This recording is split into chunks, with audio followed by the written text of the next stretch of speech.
इंद्रियार्थेषु वैराग्यम् अनहंकार एव च जन्म मृत्यु जरा व्याधि दुख दोष अनुदर्शनम्। तो इंद्रिय अर्थेषु वैराग्यम, इसका अर्थ है कि इंद्रिय वस्तु जो है, सेंस ऑब्जेक्ट जो है, उससे हमें दूर रहना या सेंस ऑब्जेक्ट को दूर रखना। तो आंख के लिए जो सेंस ऑब्जेक्ट क्या है? रूप। रूप की रानी चोरों का राजा, ठीक है नहीं? तो आंख के लिए जो रूप है, ब्यूटी है, वो सेंस ऑब्जेक्ट है। कान के लिए फिल्मी सॉन्ग, वो भी सेंस ऑब्जेक्ट है। और नाक के लिए सुगंध जो है, वो सेंस ऑब्जेक्ट है।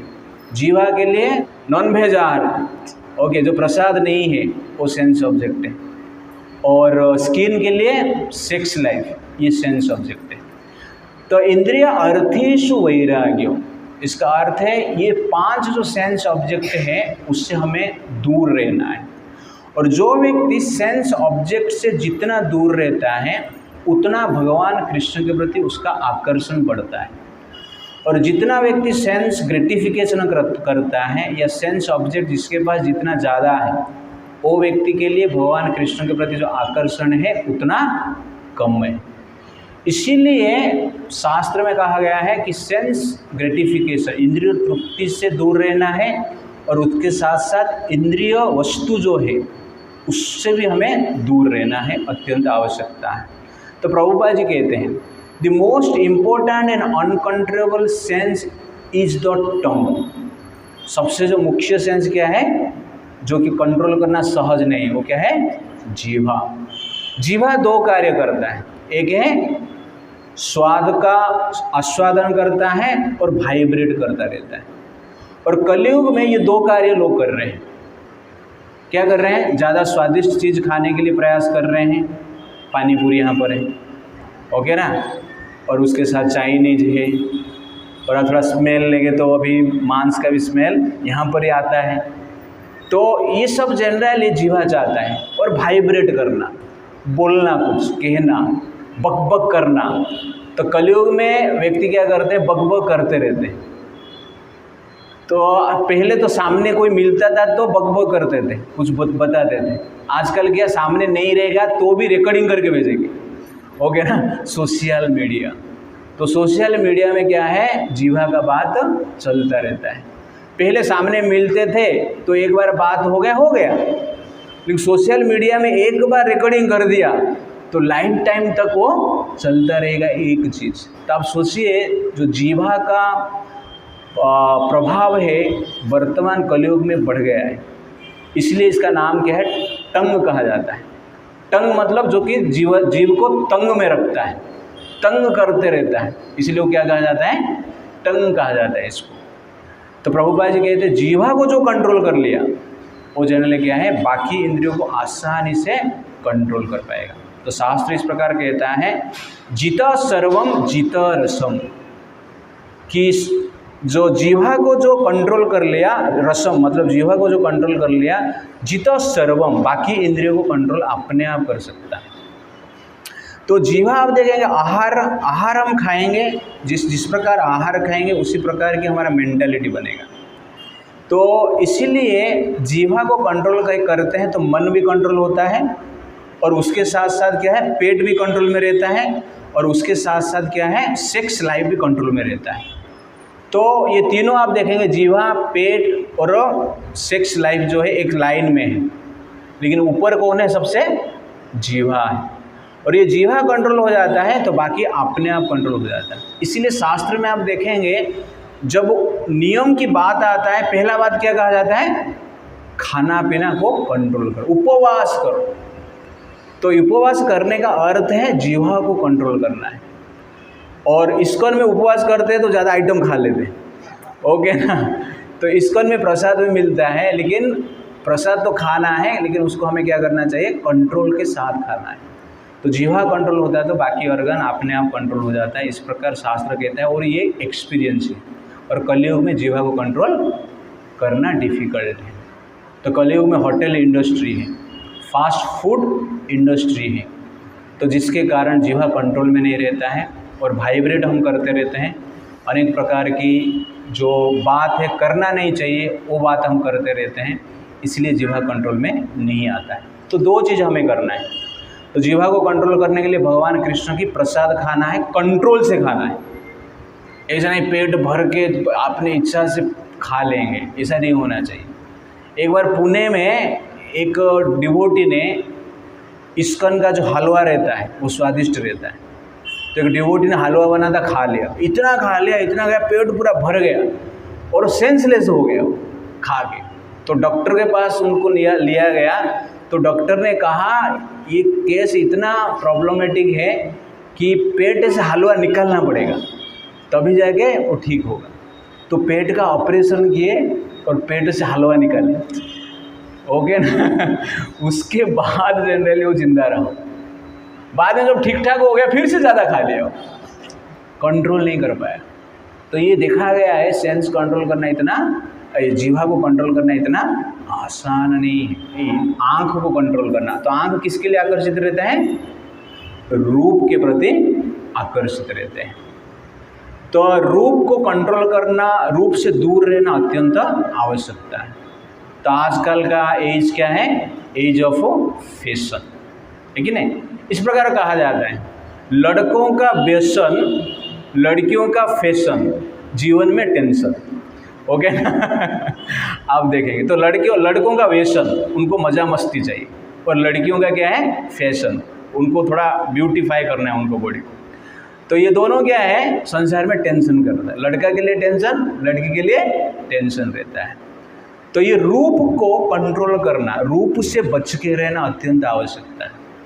इसीलिए वैदिक सिस्टम में ब्यूटी को ढक के रखा जाता है, जैसे कि आजकल हिजाब की बात किया जाता है। तो ऐसा नहीं, इस्लाम में हिजाब यूज करते हैं, लेकिन भारत में भी जनरली जो शादीशुदा स्त्रियां हैं उनके लिए घूंघट का प्रथा था पहले। और पहले इस प्रकार की परंपरा था, जो बहू आते हैं तो घर पे ही रहते थे, ओके ना। उनको मिलना जुलना इतना साधारण लोग के लिए आसान नहीं होता था। तो गांव में देखेंगे नया नया शादी होता है, बहू घर पे आती है और रहती है घर पे, बाहर नहीं निकलती। और स्नान करने के लिए जाए तो सास के साथ जाएंगे, है कि नहीं? सास के पीछे जाएंगे, इस प्रकार। तो इस प्रकार की सौंदर्य को कंट्रोल किया जाता है, लेकिन कलयुग में ये जनरली नहीं हो रहा है, इसलिए कलयुग में प्रॉब्लम बढ़ रहा है। हमें ब्यूटी के प्रति आकर्षण क्यों होता है? क्योंकि भगवान के प्रति हमारा जो आकर्षण है वैकुंठ में ओरिजिनल आकर्षण था। कृष्ण का जो ब्यूटी है अत्यंत क्या है? आकर्षक है, और उस ब्यूटी को देखकर हम यहाँ पर आए। इसीलिए इस संसार में भी कोई ब्यूटी दिखता है तो आकर्षित हो जाते हैं, क्योंकि पहले का टेस्ट है उधर, पहले हमने देखा है। इसलिए वो ब्यूटी को इस संसार में, संसार का सौंदर्य में हम देखते हैं। पुरुष स्त्री का सौंदर्य को देखता है, स्त्री पुरुष का सौंदर्य को देखता है। क्यों? और ये जो सौंदर्य है इतना आकर्षक है, मन को खींच लेता है। इसका मेन कारण क्या है? कृष्ण सर्वाकर्षक है। भगवान कृष्ण का नाम का अर्थ क्या? कृष्ण मीन्स सर्वाकर्षक, ऑल अट्रैक्टिव। तो ऑल अट्रैक्टिव के प्रति हम अट्रैक्टिव कहाँ पर रहे हैं? वैकुंठ में रहे, और उनके प्रति आकर्षित रहे। उनको छोड़ दिया, इस संसार में आ गए, इसलिए संसार में थोड़ा बहुत ब्यूटी मिलता है तो हम आकर्षित हो जाते हैं। जैसे कोई मांस खाता रहेगा, पहले कौन कौन मांस खाया है? Raise your hand. सबका टेस्ट है मांस के प्रति, हाँ, ओके ना। अभी कौन कौन खा रहा है? कोई नहीं खा रहा है। तो मांस छोड़ दिए सब लोगों ने, लेकिन जब वेज हम खाते हैं उसमें क्या करते हैं? मांस का टेस्ट ढूंढते हैं। अरे अच्छा नहीं लग रहा है, पहले का एक्सपीरियंस है ना, इसलिए वेज में भी नॉन वेज का टेस्ट चाहिए लोगों को। इसलिए थोड़ा मसाला ये वो मार्केट में कुछ मिलता है तो हम क्या करते हैं? वो मसाला डालते हैं, और जब मांस जैसे टेस्ट आ जाता है ना, अरे ज़बरदस्त बना है, मज़ा आ गया। सबका ऐसा एक्सपीरियंस है। क्यों? क्योंकि उसका टेस्ट पहले लिया है, इसीलिए उसका सब्स्टिट्यूशन के लिए मसाला डालते हैं, और उसका सब्स्टिट्यूशन के लिए सोयाबीन खाते हैं। सोयाबीन, ओके ना। सोयाबीन आपने देखा ना, सोयाबीन बॉडी, तो वो भी मांस जैसे लगता है, और उसको मांस जैसे दिखता भी है। मसाला डाल के लाल लाल होता है, और खाते हैं, किसको मांस जैसे लगता है वो? Raise your hand. हाँ, सब्स्टिट्यूशन को बोला, क्योंकि हमने मांस खाए हैं इसलिए उसके जैसा टेस्ट चाहिए। मांस तो डायरेक्ट खा नहीं पाएंगे, इसलिए हम क्या करते हैं, सोयाबीन में उसको ढूंढते हैं। वैसे भगवान कृष्ण का ब्यूटी जो सौंदर्य है, इस संसार का सौंदर्य में हम ढूंढते हैं, सोयाबीन में हम ढूंढते हैं। तो सोयाबीन बॉडी है वो, और ये क्या है, मटेरियल बॉडी है, ये भी सोयाबीन बॉडी है। तो ये रिप्लेसमेंट चाहिए, इसलिए आपको आँखों को कंट्रोल करना है।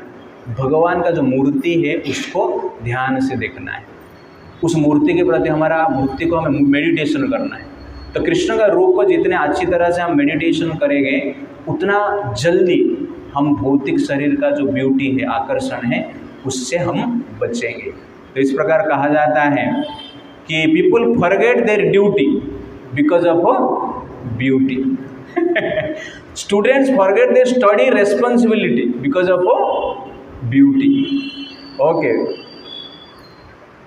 People wants to stay in city because of beauty. City घूमने के लिए आते हैं क्योंकि ब्यूटी को उनका दर्शन करना है, इसीलिए ब्यूटी अत्यंत आकर्षक है। लेकिन भगवान का जो रूप है उसका दर्शन से ब्यूटी को हम कंट्रोल कर पाएंगे। लेकिन कलयुग ऐसा कि युग है जिस युग में सेंस ऑब्जेक्ट से दूर रहना डिफिकल्ट है।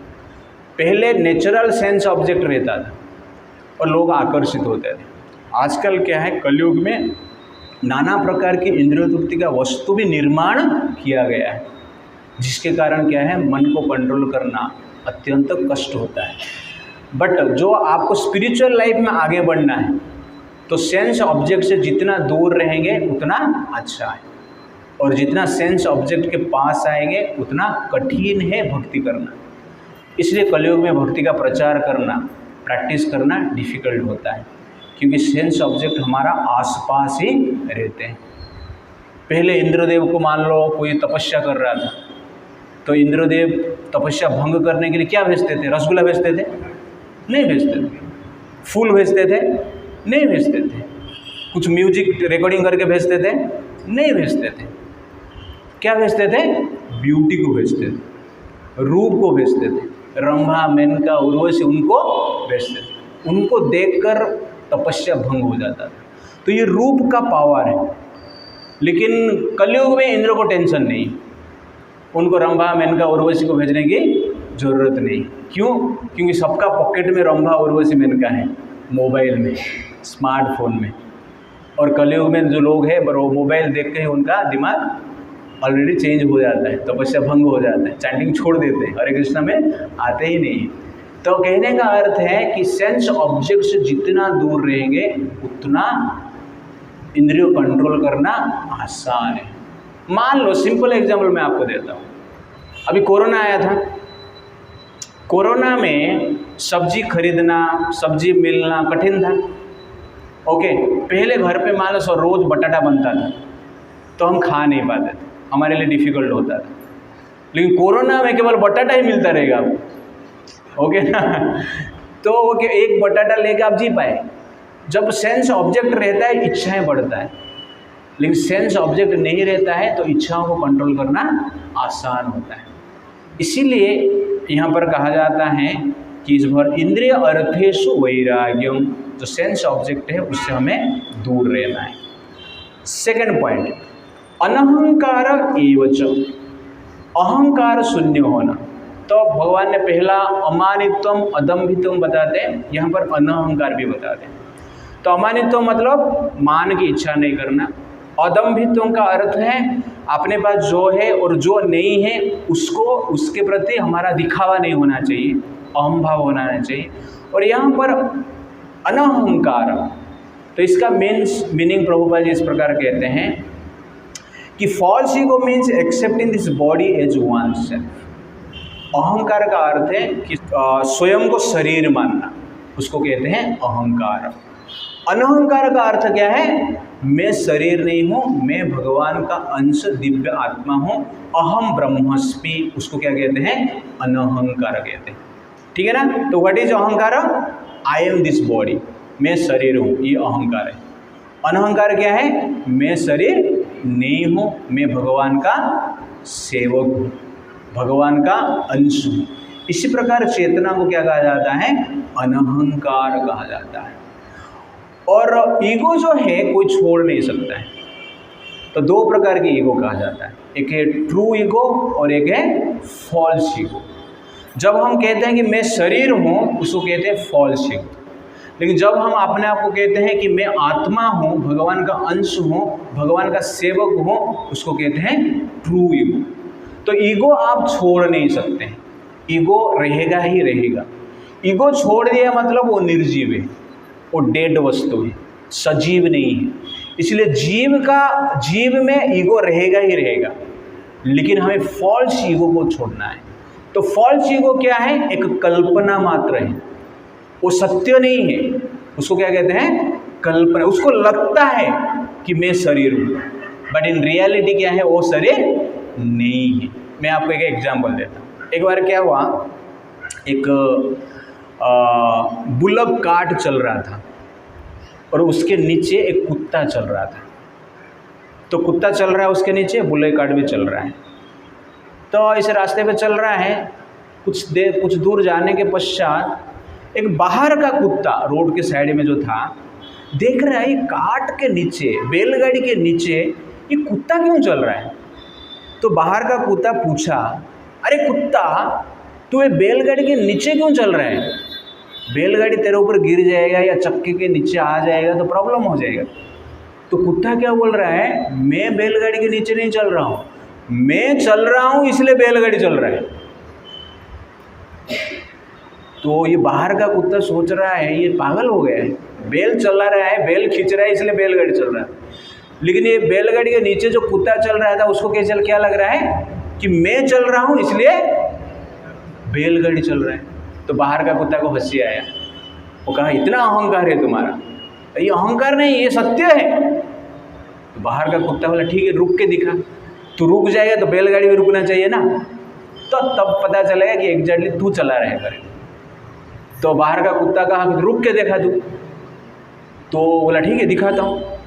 जो बैलगाड़ी के नीचे में कुत्ता चल रहा था वो रुक गए। जो कुत्ता रुक गया, बैलगाड़ी भी रुक गई। तो कुत्ता का जो विजन था, भावना था, कंफर्म हो गए कि एग्जैक्टली मैं ही चला रहा हूँ। तो बैलगाड़ी कुत्ता रुक गया इसलिए रुक गया? नहीं, जिस समय पे कुत्ता रुका उस समय पे कोइंसिडेंटली भाग्यवश बैल भी रुक गया। ओके ना? तो ये कुत्ता को क्या लगा कि मैं रुका दिया। मैं रुकता हूँ तो बैलगाड़ी रुक जाता है, मैं चलता हूँ तो बैलगाड़ी चलता है। उसको ऐसा लगता है, बट हकीकत ये है क्या? नहीं, वो कल्पना मात्र है। ठीक उसी प्रकार हमें क्या लगता है? मैं शरीर हूँ, ठीक नहीं? हमें ऐसा लगता है, बट इन रियलिटी हम शरीर नहीं है। हम खाते हैं तो हम क्या बोलते हैं? मैं खा के डाइजेशन कर दिया। ओके ना? तो मैं अपना खाना डाइजेशन कर दिया। आप डाइजेशन करते हो? नहीं, डाइजेशन सिस्टम का इस प्रकार की अरेंजमेंट है। तो भीतर भगवान है, वैश्वानर अग्नि है।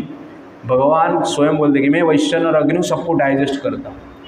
लेकिन हम क्या बोलते हैं? मैं डाइजेस्ट कर दिया, मैं याद रख दिया, मेरा मेमोरी स्ट्रॉन्ग है। लेकिन कभी कभी हम बहुत सारा चीज़ भूल जाते हैं, तो याद क्यों नहीं रख पाया? तो कहने का अर्थ है कि ये सब कल्पना मात्र है। वैसे हम बोलते हैं कि मैं शरीर हूँ, जब कहते हैं ये कल्पना है। तो कल्पना का जो भावना है, इमेजिनरी आइडेंटिफिकेशन को हम क्या कहते हैं? अहंकार कहते हैं। और रियल आइडेंटिफिकेशन हम क्या कहते हैं? रियल ईगो कहते हैं। तो ईगो रहेगा। जैसे कि सिंपल आपको मैं बताता हूँ, अभी हम सनातन धर्म में हैं तो हमारा आइडेंटिटी क्या है? मैं हिंदू। तो ये जब आइडेंटिटी रहता है तो हम क्या करते हैं? गाय को माता करके पूजा करते हैं। लेकिन ये आइडेंटिटी जब खत्म हो जाता है, आप मुस्लिम बन जाएंगे तो आप क्या कहेंगे? मैं मुस्लिम हूँ। तो हिंदू में आइडेंटिटी क्या है? गाय हमारा माता। और मुस्लिम में आइडेंटिटी क्या है? गाय हमारा माता नहीं, गाय हम क्या करते हैं? खाते हैं। मैं गाय खाता हूँ। तो अब सोचिए, एक बार गाय माता हो जाता है, अन्य आइडेंटिफिकेशन में गाय हम खा लेते हैं। मतलब हम नहीं खाते, इस्लाम में खा लेते। तो आइडेंटिफिकेशन चेंज हो जाता है तो आपका एक्शन भी चेंज हो जाता है। इसलिए ईगो महत्वपूर्ण है। आप रियल ईगो में हैं या फॉल्स ईगो में। तो आप फॉल्स ईगो में रहेंगे तो फॉल्स एक्टिविटी करेंगे, आप रियल ईगो में रहेंगे तो रियल एक्टिविटी करेंगे। तो आप इमेजिनरी ईगो में रहेंगे तो आपका एक्शन भी इमेजिनेशन होगा, रॉन्ग ईगो में रहेंगे तो एक्शन भी रॉन्ग होगा, राइट ईगो में रहेंगे तो एक्शन भी राइट होगा। Therefore ego is everything in life. आप फॉल्स ईगो में हैं या रियल ईगो में हैं। तो जब हम कहते हैं गाय हमारा माता, ठीक है नहीं, तो वो क्या है, रियल ईगो है। लेकिन जब हम कहते हैं कि गाय हमारा माता नहीं है, गाय मेरे लिए खाने का वस्तु है, मैं इस्लाम हूँ, मैं मुस्लिम हूँ, तभी क्या हो जाता है, आपका ईगो चेंज होने के बाद आपका एक्शन ही चेंज हो जाता है। यू अंडरस्टैंड ना। आप सोचते हो कि मैं सनातन धर्मी हूँ, मैं सनातन वेद शास्त्र को मानता हूँ, वेद मेरा धर्म ग्रंथ है, जो बोलते हो तो मूर्ति को देख के आप पूजा करते हो, मूर्ति को आप क्या करते हो, प्रणाम करते हो, आरती करते हो, सेवा करते हो, ड्रेसिंग करते हो, भोग लगाते हो। लेकिन आप जब कहोगे कि मैं कुरान को मानता हूँ, कुरान मेरा धर्म ग्रंथ है, तो मूर्ति को आप क्या करोगे, तोड़ोगे, मूर्ति को आप पूजा नहीं करोगे। क्यों? आपका आइडेंटिटी चेंज हो गया। इसलिए रियल ईगो होना अत्यंत आवश्यकता है। अनहंकार मतलब रियल ईगो।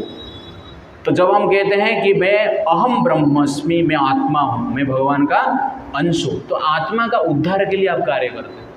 जब हम कहते हैं कि मैं शरीर हूँ, इस प्रकार जो विचार रहता है, तो शरीर का पोषण के लिए ही जीवन अतिबाहित हम करते हैं। इसलिए ईगो जो है अत्यंत महत्वपूर्ण है। जब एक डॉक्टर कहता है कि मैं डॉक्टर हूँ, वो रियल ईगो है। लेकिन जब कंपाउंडर कहता है कि मैं डॉक्टर हूँ, वो क्या है, फॉल्स ईगो है।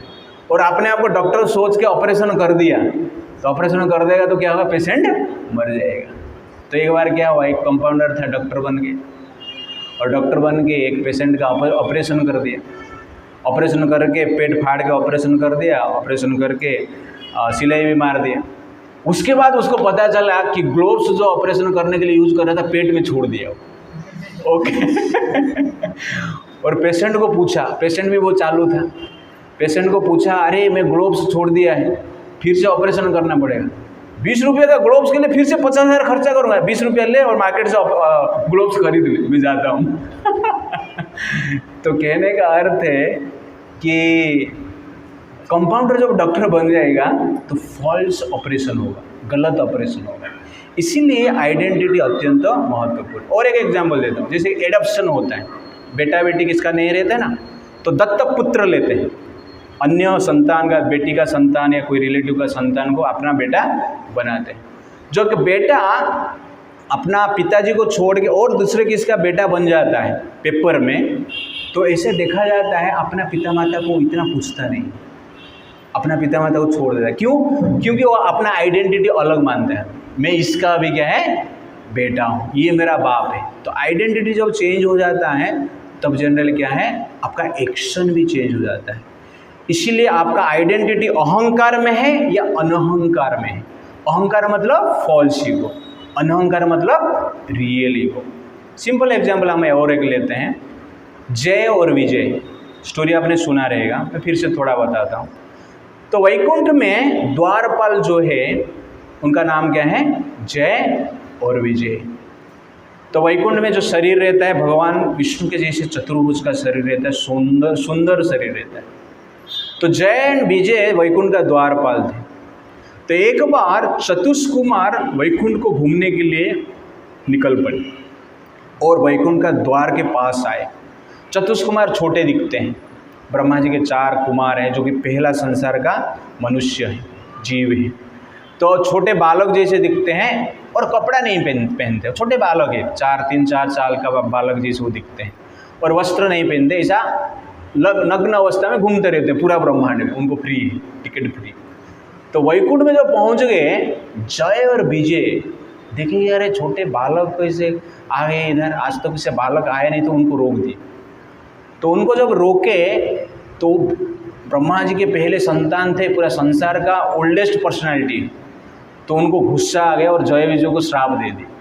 बोले आप लोग वैकुंठ में रहकर मनुष्य जैसे कार्य किया है, राक्षस जैसे कार्य किया है, इसलिए आप लोग राक्षस बन जाओ। तो इस प्रकार वो श्राप देते हैं, तो जय विजय क्या बन जाते हैं? रावण कुंभकर्ण बनते हैं, और शिशुपाल दंतवक्र बनते हैं, और हिरण्याक्ष हिरण्यकशिपु बन के इस संसार में आते हैं। तो जय विजय के रूप में जब वैकुंठ में थे, उनका ईगो क्या था? हम भगवान विष्णु के सेवक हैं। इसलिए विष्णु जब पास में आते थे प्रणाम करते थे, उनका आज्ञा का पालन करते थे, तो उनका दास के रूप में कार्य करते थे। माता लक्ष्मी को देखते थे तो माता के रूप में प्रणाम करते थे, उनका आज्ञा का पालन करते थे। ये रियल ईगो है। लेकिन उनका जब ईगो चेंज हो गया, जय विजय से क्या बन गए? शिशुपाल बन गया। तो शिशुपाल जय विजय जय जय के रूप में माता लक्ष्मी का पूजा करते थे, और शिशुपाल के रूप में क्या सोच रहा है? लक्ष्मी के साथ विवाह करने की सोच रहा है। तो आप सोचिए, जब आइडेंटिटी चेंज हो जाता है, ईगो बदल जाता है, अहंकार जब बदल जाता है, तो क्या हो जाता है? एक्शन भी बदल जाता है। जिस भगवान विष्णु को पूजा करते थे, अपना मालिक मानते थे, उनको उनका सेवक के रूप में कार्य करते थे, अभी जब धरती पे रावण बनता है तो उस राम के विरुद्ध में युद्ध करता है, उस लक्ष्मी को अपहरण करने की प्रयास करते हैं। देखो कैसे चेंज हो गया। एक स्थान पर पूजा और एक स्थान पर अपहरण, एक स्थान पर माता और एक स्थान पर विवाह करने की इच्छा। क्यों चेंज हो गया? क्योंकि आइडेंटिटी चेंज हो गया। इसीलिए हमारा जो अहंकार है, जब अनहंकार रहता है, रियल ईगो रहता है, तो हमारा एक्टिविटी रियल रहता है और प्योर रहता है। इसलिए इस प्रकार कहा जाता है, in pure ego they love Vishnu, but in impure ego they hate Vishnu. In pure ego they care for Vishnu, but in impure ego they scare to Vishnu. Vishnu को देख कर डर जाते हैं। In pure ego they want to serve Vishnu, but impure ego they want to severe the head of Vishnu, मारने की प्रयास करते हैं। In pure ego they have affection, but in impure ego they have anger for Vishnu, भगवान प्रति क्रोध रहता है। तो आप सोचिए कि उनका जो भावना है, ईगो जब चेंज हो जाता है, एक्शन मध्ये चेंज हो जाता है, भावना भी चेंज हो जाता है। इसीलिए ओरिजिनल भावना को आपको रखना है, प्योर कॉन्शियसनेस में रहना है, तो प्योर ईगो होना अत्यंत आवश्यकता है। स्वयं को कभी भी फॉल्स ईगो में नहीं रखना है। हम अपने आप को शरीर नहीं मानना है, हम भगवान के अंश है, इस प्रकार की भावना रखें। नित्य निरंतर इस प्रकार की विचार हमारा मन में रहेगा, तब हम क्या कर सकते हैं? प्योर प्लेटफॉर्म पे कार्य कर सकते हैं। आजकल हिंदू सोसाइटी में ये प्रॉब्लम, हिंदू सोसाइटी में लगभग हर हिंदू अपने आप को क्या मानता है? शरीर मानता है। मैं कृष्ण और राम का अंश हूँ, कृष्ण और राम का सेवा करना मेरा धर्म, ये भावना रहता नहीं। इसीलिए हिंदू सोसाइटी में धर्म का क्या हो रहा है? हानि हो रहा है। लेकिन इस्लाम में आप देखेंगे वो क्या मानते हैं? अल्लाह द ग्रेट, और इस भाव से वो क्या करते हैं? अपने आप को अल्लाह के साथ आइडेंटिफाई करते हैं, और अल्लाह का प्रचार करने के लिए कुछ भी कर सकते हैं। सर तन से जुदा, लव जिहाद, लैंड जिहाद, कुछ भी कर सकते हैं वो लोग। क्यों? वो आइडेंटिफाई उसी प्रकार कर रहे हैं। वो फॉल्स ईगो है, लेकिन जिस प्रकार आइडेंटिफाई करेंगे उसी प्रकार जनरली आपका भावना बनेगा। ठीक है। तो इंद्रिय अर्थेषु वैराग्यम अनहंकार एवच जन्म मृत्यु जरा व्याधि दुख दोषानुदर्शनम। तो ये भी एक क्या है? ज्ञान का पाठ है। जन्म को दोष मानना और दुख मानना, मृत्यु को दोष मानना और दुख मानना, जरा को दोष मानना और दुख मानना। जरा मतलब ओल्ड एज, वृद्धावस्था को, और व्याधि रोग को दोष भी मानना और दुख भी मानना, इसको कहते हैं ज्ञान। तो ये क्वालिटी भी हमारे पास रहना चाहिए। तो जन्म मृत्यु जरा व्याधि का विषय में हम बहुत सारा आलोचना किए हैं। तो कहने का अर्थ है कि ये जो शरीर है, शरीर को हम क्या मानते हैं? भोग का कारण मानते हैं, सुख का कारण मानते हैं। कितने लोग मानते हैं शरीर सुख का कारण है? Raise your hand. शरीर से सुख मिलता है ना, सब लोग मानते हैं ओके ना, शरीर को सुख का कारण हम मानते हैं, लेकिन भगवान क्या बोल रहे हैं, जन्म मृत्यु जरा व्याधि दुख दोषा अनुदर्शनम। जन्म किसका होता है, शरीर का होता है ना, मृत्यु किसका होता है, शरीर का होता है, रोग किसको होते हैं, शरीर का होता है, वृद्धावस्था किसको होता है, शरीर को ही होता है। तो शरीर का ये 4 लक्षण है समय के अनुसार। लेकिन भगवान कहते हैं ये शरीर जो है दुख का कारण है, और हम क्या बोलते हैं, ये शरीर हमारा सुख का कारण है। ये प्रॉब्लम, इस संसार में हम सब कुछ चेंज कर दिया है। पहले जिस चीज़ को हम यूज करते थे आजकल सब चेंज हो गए। पहले हमें कहाँ पे जाना था तो बुल्लक कार्ट में जाते थे, आज क्या है, कम्युनिकेशन चेंज हो गया। आपके पास क्या है, बस है, ट्रेन है, कार है, एयरप्लेन है, हेलीकॉप्टर है, सब कुछ चेंज है। तो आजकल ड्रेस का भी मॉडिफाइड हो गया है, ओके ना। तो आपके पास पॉलिस्टर है, बाकी कुछ वेराइटीज़ है, ब्रांडेड कंपनी वाला है, सब कुछ है, सिल्क है, बहुत कुछ है। ड्रेस चेंज हो गया, कम्युनिकेशन चेंज हो गया, ओके ना। और उसके साथ साथ क्या है, खाना भी हमने चेंज किया है, पिज़्ज़ा पास्ता ये सब भी खा रहे हैं। पहले पेपर पेन में लिखते हैं, आजकल क्या है, हमारे पास लैपटॉप है, आजकल हमारे पास फ़ोन है। पहले चिट्ठी लिखते थे, आजकल ईमेल कर रहे हैं, ये भी चेंज हो गया है। तो अब देखेंगे संसार में आपका कम्युनिकेशन चेंज हुआ, आपका ईमेल करने की सिस्टम चेंज हुआ, अपना लिखने का तरीका चेंज हुआ, आपका ड्रेस चेंज हुआ, आपका खाना चेंज हुआ, आपका एजुकेशन चेंज हुआ, आपका कस्ट्यूम चेंज हुआ, आपका परफ्यूम चेंज हुआ, सब कुछ चेंज हो गया। फिर भी जीवन में मज़ा नहीं आ रहा है। क्यों मज़ा नहीं आ रहा है? क्योंकि जो दुख का कारण है क्या है, ये शरीर है, वो चेंज हमने नहीं किए। सब कुछ बदल गया है, लेकिन दुख का मूल कारण क्या है, शरीर ही है। तो जब तक शरीर को हम चेंज नहीं करेंगे, बाकी सब चेंज करते रहेंगे, तो जीवन में सुख प्राप्त नहीं होगा। क्योंकि जीवन का दुख का जो कारण है ये शरीर है। इसलिए भगवान यहाँ पर क्या कहते हैं, जन्म मृत्यु जरा व्याधि दुख दोषानुदर्शनम। तो शरीर जब तक चेंज नहीं होता है, शरीर बाकी सब आप चेंज कर सकते हैं, लेकिन शरीर को चेंज करेंगे तब क्या मिलेगा आपको, सुख प्राप्त होगा। इसलिए इस शरीर चेंज करना अत्यंत आवश्यकता है। और शरीर चेंज करने के लिए हमें क्या चाहिए, भक्ति चाहिए, भगवान को जीवन में ऐड करना चाहिए। तो भगवान को जीवन में आप ऐड करेंगे तो ये दुखपूर्ण शरीर में भी थोड़ा सुख आपको मिलेगा। थोड़ा सुख के आप ठीक से ऐड कर रहे हैं तो पूरा सुख आपको मिलेगा। इसीलिए हमें क्या करना चाहिए कि बाकी चेंज तो करना है, चेंज हो रहा है उसको एक्सेप्ट तो करना है, लेकिन उसके साथ साथ हमें ये भी पता होना चाहिए कि मूल कारण क्या है, ये शरीर हमारा दुख का कारण है। इसीलिए शरीर को चेंज करने के लिए भक्ति की आवश्यकता है। और जब तक हम शरीर को चेंज नहीं करते हैं, जब तक आध्यात्मिक शरीर का रिवाइव नहीं करते हैं, तब तक जनरली क्या है, संसार में बाकी चेंजेस से सुख मिलने वाला नहीं है। It's like that. देयरफॉर भगवान यहाँ पर क्या कहते हैं कि जन्म मृत्यु जरा व्याधि दुख दोषानुदर्शनम। हरे कृष्णा कृष्णा कृष्णा हरे हरे, हरे राम राम राम हरे हरे। श्री प्रभुपाद की